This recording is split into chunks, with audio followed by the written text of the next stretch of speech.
Here's the power concept with the backside guard kicking out.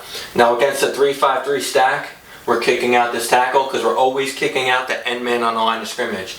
And in this case, against a 3-man front, it's going to be this tackle. So we're going to kick him out with the left guard. Now let's start off with the play side blocking. Okay, this is going to be 22 power. This power hits a little bit more inside because, it really does depend on the defensive front you're getting. So we're going to hit this inside a little bit more. Now the center's going to step play side. He's going to block this nose. Now, if he can handle the nose, great. Have the right guard work on to the middle linebacker. If not, you could double team him with the right guard. That'll get this kid driven out. So I would probably recommend you double team the nose unless you got a really capable center. But in this case, we'll say, you know what, let's double this nose. This right tackle, since he knows we're kicking out this kid, okay, he's going right for the middle linebacker. Now, this left guard is going to plant, he's going to climb, and he's going to kick out this defensive tackle. Okay, it's very important that this left guard doesn't get too much depth, okay, because if he gets too far in the backfield, he's not going to have a good angle to kick this kid out, especially if he's slanting down or he's squeezing this down block of the tackle. Okay, so it's very important that he pulls, climbs right off the butt of this double team, and really guts this kid out, okay? Aiming point is the inside hit. Now, the Z is going to run a bubble, he's going to run a go, he's going to run a quick screen. This left guard is this left tackle is going to replace the left guard and work to cut off this outside linebacker pursuing to the football. And we're not going to block this kid or this kid.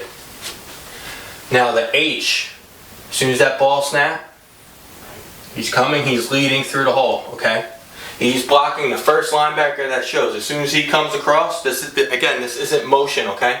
As soon as that ball snapped, he's coming across, turning upfield, and taking the first defender, the first linebacker that shows, okay? So most of the time it'll probably be this outside linebacker, okay? We want him to turn right inside that kick out block and block that outside linebacker.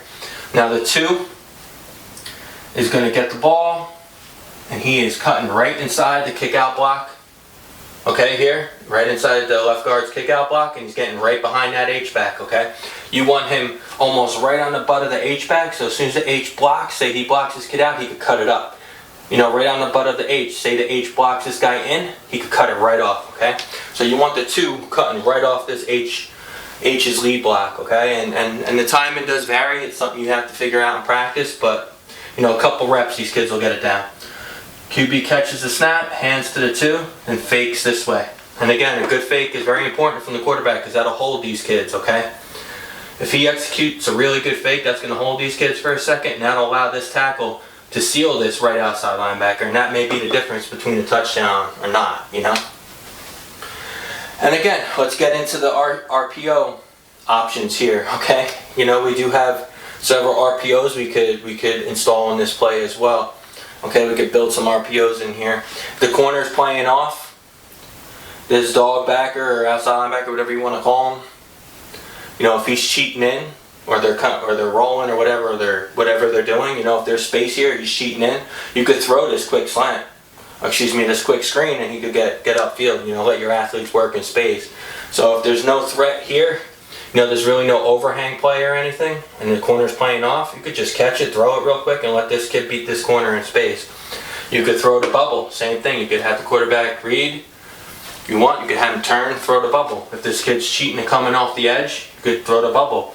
Say they're playing press coverage, okay, the corner's rolled up. Maybe even they're bringing the safety down, or you like this matchup, or the corner's getting, caught looking in the backfield. You could just throw the go. We'll call that, our audible for that's G90. I believe it was 2 or 3 years ago. I believe 2 seasons ago it was. Yeah, 2 seasons ago we had a really dominant split end on our 13-year-old team, and anytime they wouldn't help out with the split end or the corner was playing press, we'd call G90.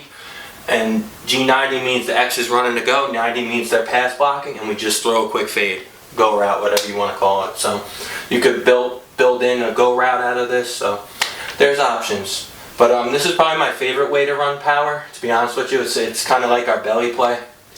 And it's easy to teach because we do pull our guards a lot. So having our guards pull and kick out, even though it's a little bit different concept than what we usually run, it's still the same thing. So that's why we would probably pull our guard and have him kick out, or pull the guard and have him lead on our power plays. But yeah, again, the options are endless, and this is a great way to really, pound the football down the defense's throat.